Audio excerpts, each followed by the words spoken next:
नमस्कार, आप सभी का स्वागत है अनंता क्लासेस के ऑनलाइन प्लेटफॉर्म पर। मैं दिलीप ग्रासिया। हम लोग लावनी पढ़ रहे थे और अब तक हमने 5 क्लासें देखी है। उम्मीद करता हूं कि आपने 5 क्लास पूरी कर ली होगी। आपके लिए एक जरूरी सूचना है कि हमारी ऐप प्ले स्टोर पर उपलब्ध है। इसका लिंक जो है एकलव्य क्लासेस बांसवाड़ा के नाम से आपको लिंक डिटेल में मिल जाएगा। आप लोग वहां जाकर के ऐप को डाउनलोड कर सकते हो। ठीक है, चलिएगा हम लोग बात करते हैं। लावनी पढ़ रहे थे और लावनी में हम लोग आज का पहले प्रश्न की शुरुआत करें। ध्यान देखिएगा, ये प्रश्न पटवारी में पूछा हुआ प्रश्न है। हाँ जी, आपके सामने ये प्रश्न है, देखिएगा क्वेश्चन नंबर 79। क्योंकि इस सीरीज में अब तक हम 78 प्रश्न देख चुके हैं। चलिएगा, प्रश्न आपके सामने है, देखो हम किस प्रकार से इस प्रश्न को सॉल्व करेंगे। हाँ, प्रश्न लिख लिया होगा अब तक आपने। क्या कह रहा है प्रश्न? किसी वस्तु को 96 में बेचने पर प्रतिशत लाभ का संख्यात्मक मान क्रय मूल्य के बराबर है, तो वस्तु का क्रय मूल्य ज्ञात कीजिए। देखिएगा, इस प्रश्न को या तो ऑप्शन से सॉल्व कर लो, या एक द्विघात समीकरण बना लो, या फिर एक मैं तरीका बता रहा हूं उससे। द्विघात समीकरण का क्वेश्चन थोड़ा सा बड़ा हो जाएगा, ऑप्शन से सभी चेक करने पड़ेंगे। मैं जो शॉर्टकट जुगाड़ बताऊंगा, एक फॉर्मूला याद रखिएगा, प्रश्न बिल्कुल आसानी से हो जाएगा। ठीक है, इसके प्रश्न में काफी सारे प्रश्न आए हुए हैं, सब मैं आपको सॉल्व करके बताऊंगा। तो जब भी आपसे क्रय मूल्य पूछेगा, है ना, आप नोट में लिख दिएगा। ठीक है, जब ये फॉर्मूला तभी काम करेगा जब इसमें संख्यात्मक मान, ठीक है, क्या कह रहे हैं कि यहाँ पर एक तो सीपी बराबर होगा लाभ प्रतिशत के, है ना। क्रय मूल्य और लाभ प्रतिशत जब बराबर होंगे तब क्या कह रहा है, देखो बेचने पर प्रतिशत लाभ का संख्यात्मक मान क्रय मूल्य के बराबर है, यानी कि क्रय मूल्य कॉस्ट प्राइस सीपी और लाभ प्रतिशत बराबर हो तभी ये फॉर्मूला काम करेगा। क्रय मूल्य बराबर आपको क्या करना है, 10 इंटू अंडर रूट में एसपी प्लस में 25 कर लेना है। एसपी का मतलब होता है विक्रय मूल्य, और माइनस में आपको करना है 50। ठीक है, ये फॉर्मूला है। ठीक है, यहाँ पर एससीपी का मतलब होता है, सीपी का मतलब होता है आपका क्रय मूल्य, सीपी का मतलब है क्रय मूल्य, और एसपी का मतलब है आपका विक्रय मूल्य। बस आप इसको ध्यान में रखिएगा, सीपी और एसपी। तो अगर आप नोटिस करेंगे इस प्रश्न को,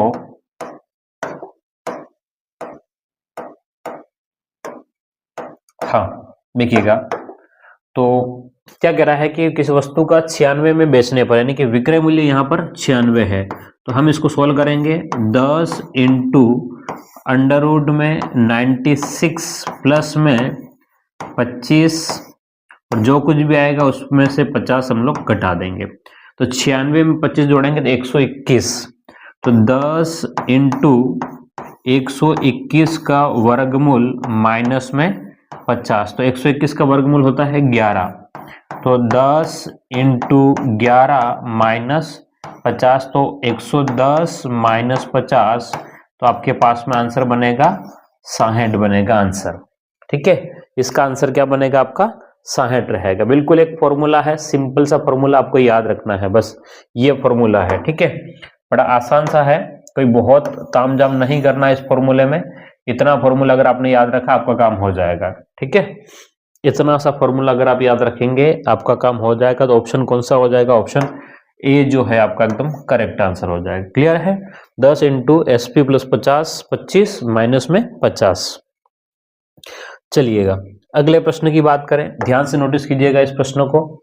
एक कुर्सी को 56 में बेचने पर प्रतिशत लाभ का संख्यात्मक मान, है ना, क्रय मूल्य के बराबर है, तो वस्तु का क्रय मूल्य ज्ञात करो। ये प्रश्न पूछा था महिला पर्यवेक्षक 2018 में।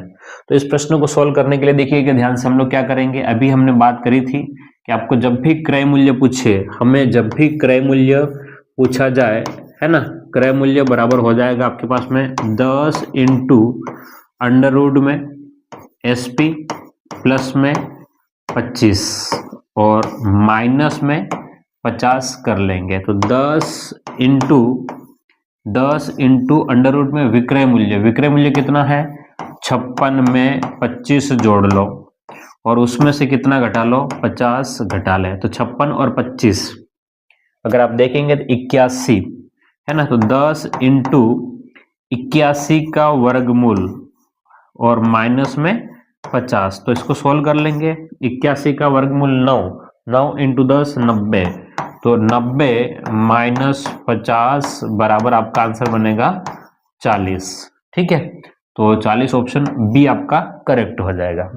ठीक है, बहुत ही आसान से प्रश्न रहेंगे, आपको इतना कठिनाई आएगी ही नहीं, है ना। इस फॉर्मूले को आप लोग लगा लेंगे तो चलिएगा। अगले प्रश्न की बात करें, आप ध्यान से देखिएगा। अगला प्रश्न 144, ये पटवार 2011 का प्रश्न है। कोशिश करें आप अपने स्तर पे इसको सोल्व कर लें, है ना। पटवार 2011 का प्रश्न है। देखिएगा प्रश्न क्या कह रहा है।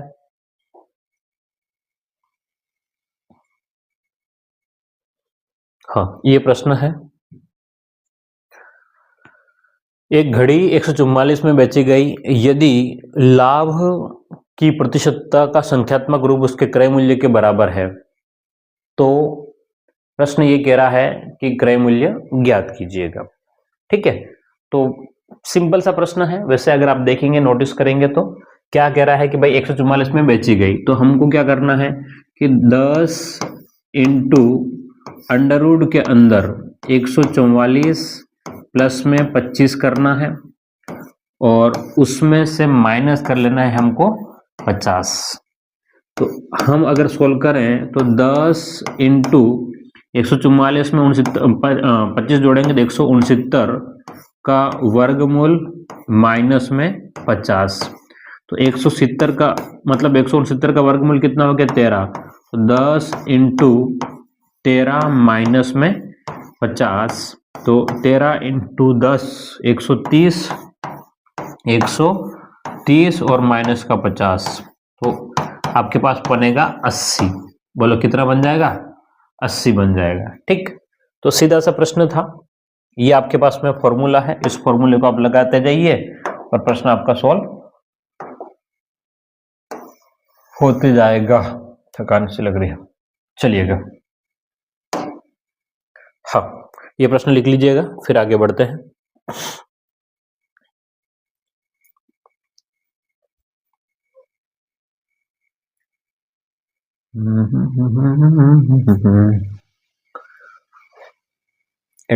Question number. हाँ, किसी वस्तु को 24 में बेचने पर प्रतिशत लाभ का संख्यात्मक, ये प्रश्न आप कर सकते हैं। इस प्रश्न को आप अपने स्तर पे कीजिएगा। सेम प्रश्न है, पहले के जैसा ही प्रश्न है, इसमें कुछ भी अलग हेर फेर ऐसा कुछ भी नहीं है। ठीक है, अलग या हेर फेर ऐसा कुछ भी नहीं करना है आपको। इसमें बिल्कुल सीधा सा प्रश्न है कि किसी वस्तु को 24 में बेचने पर उसका प्रतिशत लाभ का संख्यात्मक मान क्रय मूल्य के बराबर है, तो 24 और 25 49 हो जाएगा, 49 करूंगा 70, 70 माइनस 50 तो 20 आपका आंसर बनेगा। ऑप्शन ए इसका आंसर होगा, लेकिन आपको खुद को सोल्व करना है और इसका आंसर मुझे सोल्व करके बताना है। ठीक है, ये आपके लिए मैं छोड़ रहा हूं। अगले प्रश्न की ओर बढ़े, ये भी प्रश्न वैसा ही है। ठीक है, इस प्रश्न को भी आप लोग अपने स्तर पे कीजिएगा, क्योंकि 2-4 प्रश्न प्रैक्टिस के लिए बहुत जरूरी होते हैं, है ना, इसलिए प्रश्न ज्यादा हो रहा है। अदरवाइज तो हम लोग कम प्रश्नों में भी इसका काम खत्म कर सकते हैं, लेकिन इतने प्रश्न आपको सोल्व होने चाहिए। ठीक है, तो ये प्रश्न आप लोग अपने स्तर पे सोल्व कर लीजिएगा। चलिएगा अगले प्रश्न की ओर बढ़े। हाँ, अब ये प्रश्न अलग है थोड़ा सा, और इसके ऊपर शायद प्रश्न आ भी चुका है। अच्छा प्रश्न है, क्या कह रहा है कि मोहन ने 30,000 रुपये में 2 गाय खरीदी है। एक को 15% हानि पर तथा दूसरे को 19% लाभ पर बेचने पर दोनों का विक्रय मूल्य समान है। ठीक है, तो दोनों गायों का विक्रय मूल्य समान है, तो दोनों गायों का क्रय मूल्य ज्ञात कीजिए। ये प्रश्न है आपके सामने। ठीक है, मोहन ने 30,000 रुपये में 2 गाय खरीदी है। ठीक, अब क्या कह रहा है कि उसने पाया कि दोनों का विक्रय मूल्य समान है, एक पर तो फायदा हो रहा है, एक पर नुकसान हो रहा है। ठीक है, तो ध्यान से देखना, इधर हम क्या करेंगे ऐसे प्रश्नों को सोल्व करने के लिए। ध्यान से देखना, इस प्रश्न को सोल्व करने के लिए आपको सीधी सी बात है कि दोनों का विक्रय मूल्य समान है, यानी कि विक्रय मूल्य फर्स्ट वाला विक्रय मूल्य पहला बराबर होगा विक्रय मूल्य दूसरा। ठीक है, पहला विक्रय मूल्य है वो दूसरे के बराबर होगा, ये आप ध्यान में रखिए, खुद इसने कहा है। ठीक है, एक वस्तु पर लाभ हो रहा है, तो हम क्या करते हैं, ध्यान देखना ये आपके पास में पहले का क्रय मूल्य, देखो पहले का क्रय मूल्य P1 के देते हैं और दूसरे का क्रय मूल्य P2, सॉरी, हाँ, P1 बटे 100 इंटू में पहले पर क्या हो रहा है, हानि हो रखी, कितनी हानि हो रही है 15, तो 100 माइनस 15 करेंगे तो 85 बराबर P2 बटे 100 इंटू क्या हो रहा है 19 का लाभ तो 119। क्या मेरी बात समझ में आ रही है? लाभ होगा तो प्लस कर लेंगे, हानि होगी तो माइनस कर लेंगे। तो ये आपके पास में विक्रय मूल्य आ गया। ये P1 और P2 क्या है, तो P1 और P2 जो है वो क्रय मूल्य है ना, क्रय मूल्य हम लोग मान के चल रहे हैं। ठीक है, बहुत तामझाम नहीं करना है, जिस तरीके से बता रहा हूं उससे हो जाएगा। देखो 100 से 100 कट गया तो यहां से 85 P1 बराबर हो गया 119 P2, तो यहां से P1 और ये P2 इधर लेके आ जाएंगे तो P1 बटे P2 बराबर हो जाएगा 119 बटे 85, है ना। अब 17 के पाड़े से 17 5 85 और 17 7 119, है ना, 17 7 119, तो क्रय मूल्य का अनुपात है वो 7:5 आ गया। उसने मोहन ने कहा कि 30,000 में 2 गायें खरीदी, यानी कि पहले को अगर हम ये कह दें कि भाई क्रय मूल्य का अनुपात जो आ गया, क्रय मूल्य का अनुपात, तो हम नोटिस करेंगे कितना आ रहा है 7:5 आ गया है क्रय मूल्य का अनुपात।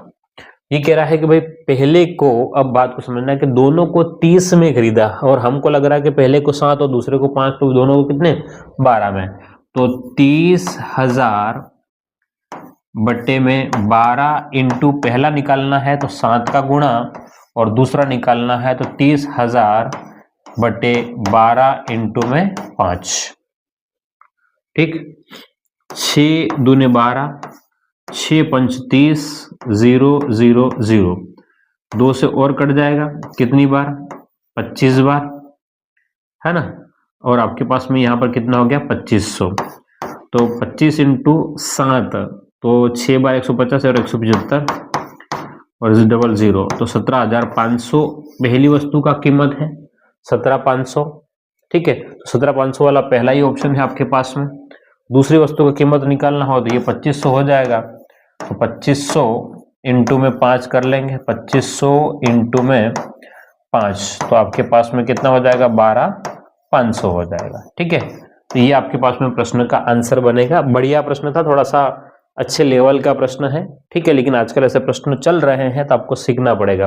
देखिएगा हमने क्या किया, हमने दोनों का विक्रय मूल्य बराबर है तो बराबर हमने कर लिया, उसके बाद में क्रय मूल्य का अनुपात निकाल लिया और फिर तुलना कर दी। ठीक है, प्रश्न ऐसे आ रहे हैं, आपको प्रैक्टिस की आवश्यकता रहेगी ही रहेगी। लिख लो इसको, फिर हम लोग और सोल्व करें। ठीक है, डरना नहीं है बस प्रश्नों से, क्या ऐसे प्रश्न आ गए हम सोल्व कैसे करेंगे। चलिएगा अगले प्रश्न की ओर चले। देखो हाँ, ये पटवार 2011 का है। पहली वस्तु का क्रय मूल्य कितना होगा ये पूछा है। ठीक है, अभी दो वस्तु का नहीं पूछा, केवल एक वस्तु का ही पूछा है, तो हम लोग एक वस्तु को निकाल लेंगे इजीली, पहले वाले से भी मेहनत कम करनी पड़ेगी।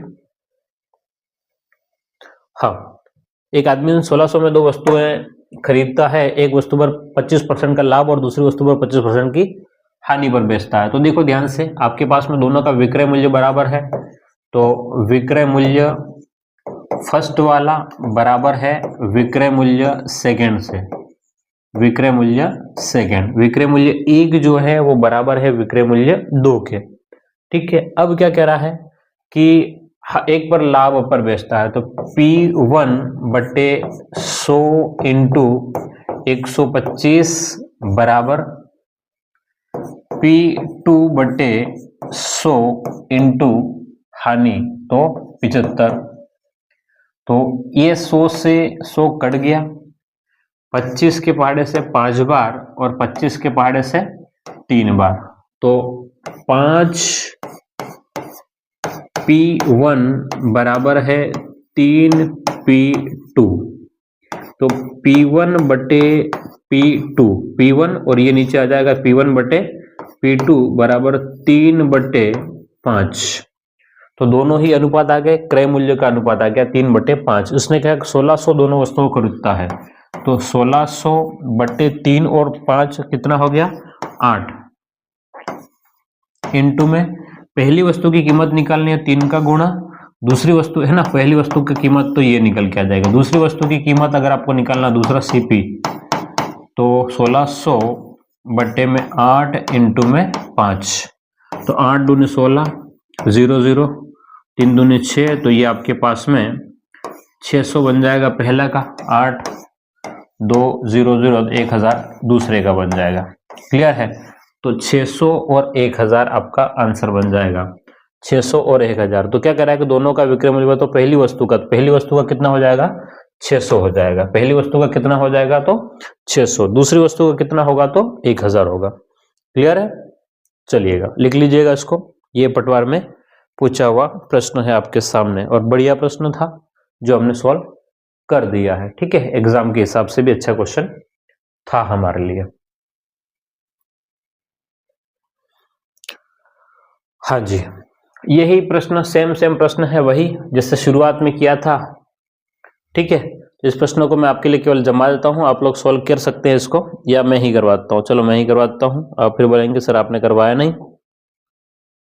उसे कर सकते हैं, वीडियो को पॉज करके आप लोग सॉल्व कर लेना, है ना। जिसको आ गया समझ में वो वीडियो को पॉज करके इसको सॉल्व कर सकता है, जिसको नहीं आया है उनको मैं करवा देता हूं। देखिएगा क्या कह रहा है कि एक दुकानदार है, क्या है, एक दुकानदार है। क्या कर रहा है दुकानदार,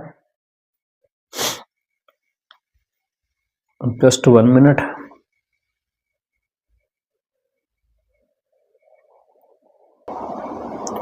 चलिए क्या कह रहा है, एक दुकानदार दो वस्तुएं 4800 में खरीदता है। एक दुकानदार जो होता है वो दो वस्तुएं 4800 में खरीदता है, एक पर 19% लाभ, दूसरी पर 15% की हानि। तो देखो ध्यान से, तो सिंपल सी बात करना है, P1 बटे 100 इंटू एक पर क्या कह रहा है लाभ है, तो 119 बराबर P2 बटे 100 इंटू में दूसरी पर हानि, तो आपके पास में कितना हो गया 85। मेरे हिसाब से ऐसा प्रश्न अपन ने शायद से पहले देख लिया है। ठीक है, खाली 4800 इतना ही अंतर है, बाकी सब के सब अपन ने देख लिया। कट गया, 17 के पाड़े से 7 बार कट जाएगा, 17 के पाड़े से 5 बार कट जाएगा, तो 7P1 बराबर होगा 5P2। तो P1 बटे P2 बराबर 5/7, 5/7 होगा। तो दोनों की मिलाकर के कितना हो गया, 5 और 7 12, ये कह रहा है 4800, तो 4800 बटे 12 इंटू पहली वस्तु तो 5 का गुणा। ठीक है, पहली वस्तु, तो दूसरी वस्तु का क्रय मूल्य पूछा था 4800 बटे 12 इंटू में 7, तो 12 24 12 चौक 48, 4 0 0, तो 5 चौक 20, 2 0 और, तो 2000 ये हो जाएगा। 12 चौक 48, तो 7 चौक 28, तो 2800 ये हो जाएगा।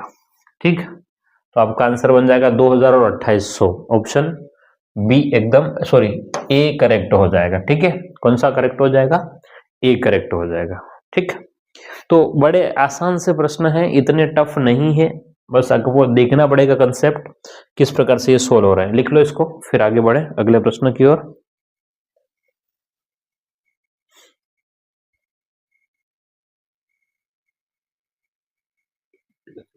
ठीक है, अब थोड़े बच्चे हैं, बाकी अब खत्म करते हैं इनको। हाँ ठीक है, दोनों का विक्रय मूल्य बराबर है, तो सेम प्रश्न है ये प्रश्न। अब आप अपने स्तर पे कीजिएगा इस प्रश्न को, है ना।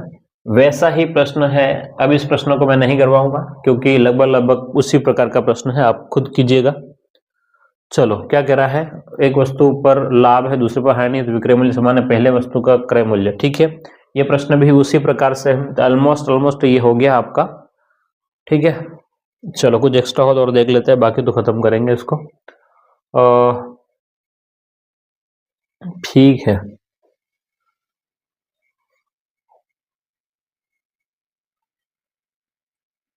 हाँ चलिएगा, एक प्रश्न रीड का प्रश्न है, अच्छा प्रश्न है, तो इसको अपन देख लेते हैं। अब रैंडमली कुछ प्रश्न होंगे।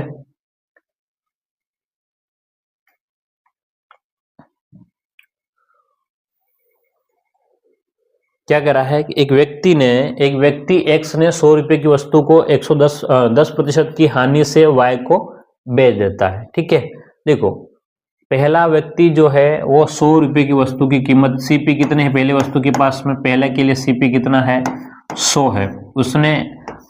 ठीक है भाई, एक्स के पास में एक्स 100 रुपए की वस्तु को 10% की हानि पर वाई को बेचता, तो वाई को 10 के नुकसान के साथ बेची, तो कितने में बेची 90 में बेची। अब आगे क्या कह रहा है कि y जो है वो 10% के लाभ पर, ठीक है, z को बेच देता है, तो y जो है वो इसके ऊपर 10% का लाभ कमाता है, 10% का लाभ कमाता है इसके ऊपर।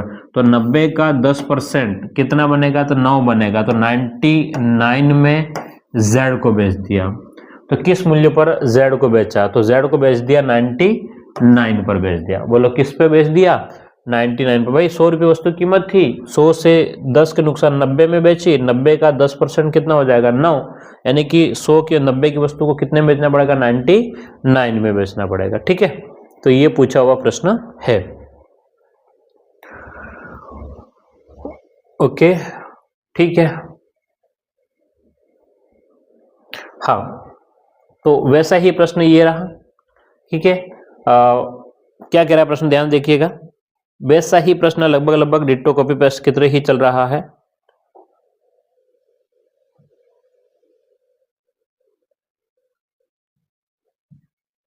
देखो रिंकू 840 रुपए क्रय मूल्य वाले टेबल को 10% के लाभ से सोनू को बेचता है, तो वस्तु की कीमत कितनी थी 840 इंटू क्या कह रहा है 10% के लाभ से बेचता है, तो 100 की वस्तु पर 10% का लाभ तो 110 पे बेच दिया, इंटू ठीक है सोनू इसे रोकी को 5% हानि पर, तो 100 की वस्तु को 5% की हानि यानी कि 95 पर बेचेगा। तो ये अब जो भी है इसको सॉल्व कर लेना, आपका आंसर बन जाएगा।